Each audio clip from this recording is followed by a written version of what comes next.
আজ আমি আপনাদের দেখাতে চলেছি আমার নিজের হাতে তৈরি একটি সুন্দর মিনি ঝর্ণা।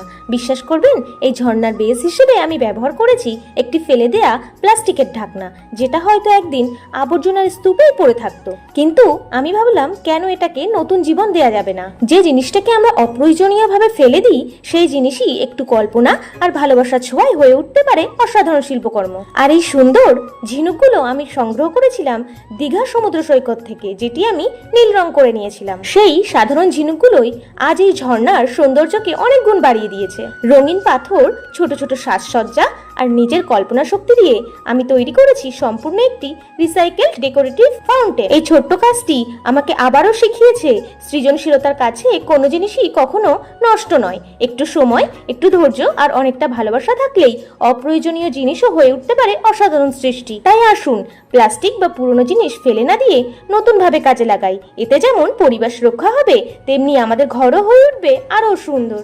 আপনাদের কেমন লাগলো আমার এই হাতের তৈরি ঝর্ণাটি? অবশ্যই কমেন্ট করে জানাবেন। ভালো লাগলে একটি লাইক, বন্ধুদের সঙ্গে শেয়ার করুন এবং এমন আরো সুন্দর রিসাইকেলড ক্রাফট দেখতে আমার পাশে থাকুন। ধন্যবাদ।